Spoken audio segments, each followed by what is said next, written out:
Hello everybody, welcome back to my channel. For today's video, I'm gonna share with you my journey as a registered nurse here in the UK. Just to give you a bit of a background, I graduated in Our Lady of Fatima University. It's so hard to look for a nursing job during those times, so I started to do a volunteer job, secretary job, company nurse job until I took my master's degree in St. Louis University around 2013. And then after that, I had an opportunity to work in Saudi Arabia for 2 years in an ophthalmic clinic or an eye clinic. And then when I got back to the Philippines, which was 2017, I started to work on my Canada dream. So I did express entry and also I did a caregiver pathway, but none of it has been successful. Come 2021, I came across with the news that the United Kingdom lifted its ban for the international nurses. And is it United Kingdom? I'm not sure if it's the United Kingdom that banned or it's the Philippines that banned the nurses to come here.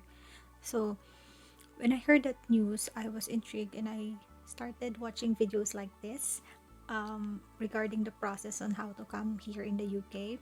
So I started with Nurse Even and other vloggers out there. So since I know that my weakness is English, I really invested in a review center or a review coach kasi I know in myself that I can't do it alone. So after watching those videos and after searching about the processes on how to become a nurse here in the United Kingdom, I immediately scout for a review center for the English test. I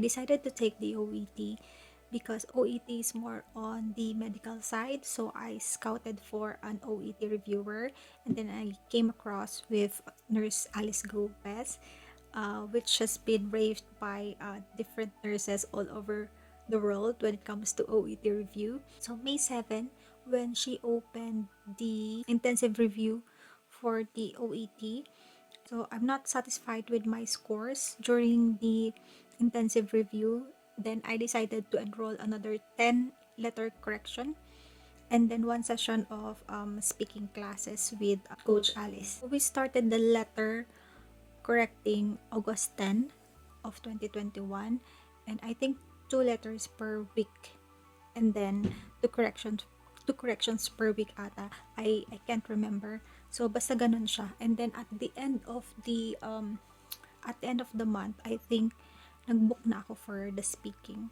But throughout this month, I still did like everyday practice, like all of it, listening, writing, reading, and speaking also. So nung satisfied na ako dun sa mga scores na nakukuha ko from Coach Alice, so I felt that may laban na ako dun sa mga OET examiner natin or dun sa mga OET checkers natin.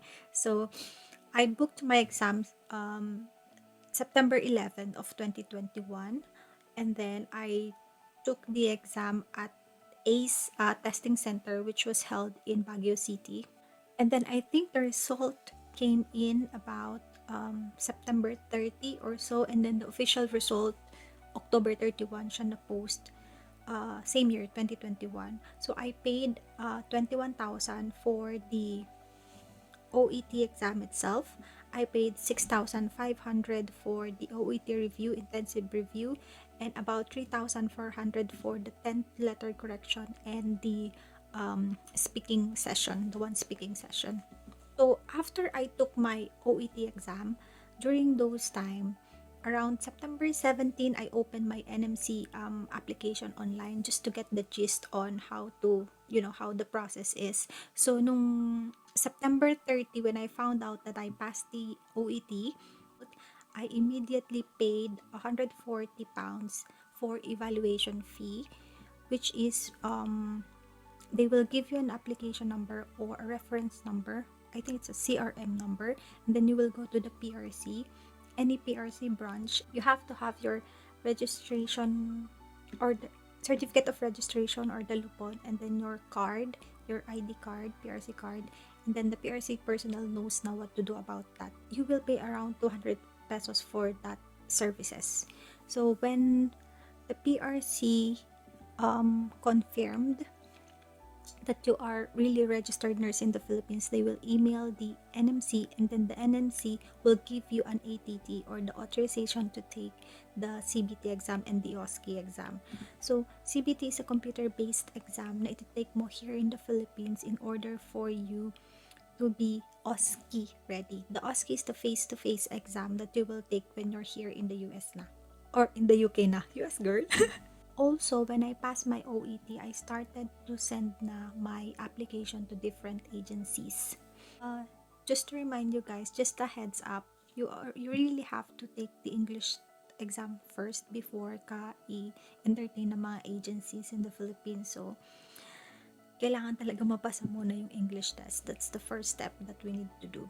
I think I had a first initial interview with ASC. Yun yung agency na unang nag-reply sa akin. I think that was around October 11. Send me a message for initial interview. So, upon interviewing, the next day, October 12, binigyan na nila ako agad ng drug calculation exam and another client exam. And also, later that day, I also lined up for a second interview. Second interview na agad. And then when you pass the second interview, they will line you up for the trust interview. And then they lined me up for a final interview, which is November 9 of 2021. So in order for me to take the CBT, I have to pay 130 pounds to take the CBT exam. So they will give you the link for the Pearson VUE, where yun yung magpo-provide ng exam for us. So I choose the MISNET examination center in Makati. So I booked my CBT October 28 of 2021, and I also received the result same day lang siya. So you will receive an envelope, a brown one, and then bubuksan mo, pipintahan mo siya, tapos malalaman mo doon kung passed or failed ka. So when I passed my CBT, what I did was inform the ASC right away, and then ang gagawin nila, they will send you all the requirements that you will be needing to compile para makompile mo siya. Kasama na doon yung mga character references mo, and then yung mga English test mo nga, and other employment certificate, yung mga ganon, yung mga usual na kailangan kapag mag-a-apply ka ng job.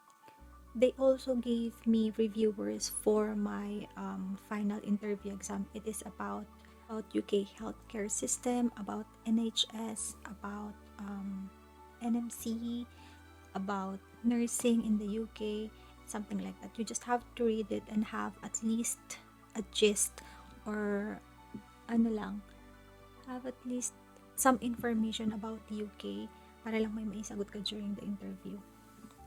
My final interview was booked November 9, 8 p.m. kasi UK time kasi yon, so gabi sa atin, umaga sa kanila. So I really prepared for this interview. Nagbasa talaga ako, as in nanonood din ako ng different videos about their interview process, o kung ano yung mga tinanong sa kanila, and I will also make that kind of video soon, so watch out for that. And then interview process was nerve-wracking kasi English na naman. So it's a bit humbling. Just to share with you guys, yung nag-interview sa akin during those time is my matron tsaka ko ngayon, manager ko, dalawa sila. So I'm quite blessed and happy. So during that day din, malalaman mo kung pass ka or hindi. But during the interview pa lang, sinabi na sa akin nung interviewer ko na, we would like you to come here and work here, that you got the job, ganyan. Pero i-confirm pa rin yun ng ASC sa'yo kung nakuha mo na talaga yung job. So, yes. So, nung pumasa na tayo sa final interview, dito na magsisimula yung health things. Ang dami ko talagang kinompile about dun sa sa health. Kasi yung mga yung mga vaccine nyo before, like Hep B, MMR vaccine, yung mga ganyan. Pumunta pa ako ng mga health center kung saan ako pinanganak dahil ng mga unang panahon. Just to get those certificates, no? So, grueling talaga. Like, every time na meron akong day off, dun ko talaga dun ko talaga ginagawa yung mga kailangan kong gawin. And kailangan mo pang magpa-medical. So, sa Manila ko rin ginawa yun. So, what I did was, when everything is okay na, they scheduled me for an IOM. IOM is, yung para sa TB testing sa Makati. So, sinabay ko yung IOM ko, tsaka yung medical ko din dun sa ibang clinic ko din siya kinuha. So, I did that in I think 2 days ata, magkaibang day, just to make sure na okay na may record ako na malinis lahat. Alam mo yun. So, my IOM was booked on November 22, 2021. So, ayun. So, after my IOM, within this time din, na-receive ko yung certificate of sponsorship. Na-receive ko lahat ng mga documents na kakailanganin ko from the trust. And then, they scheduled us, I think that was January 17, for VFS Global. Yun na yung namin sa visa application tsaka interview. During the VFS naman, wala naman masyadong tinanong. Ano lang siya, parang biometrics lang talaga. And very smooth lang siya, hindi masyadong mahirap. Walang eme. Basta lang. They just wanted to make sure that it's you na makaka-receive ng visa. So, after nung visa, may flight na kami, which was January 27, 2021.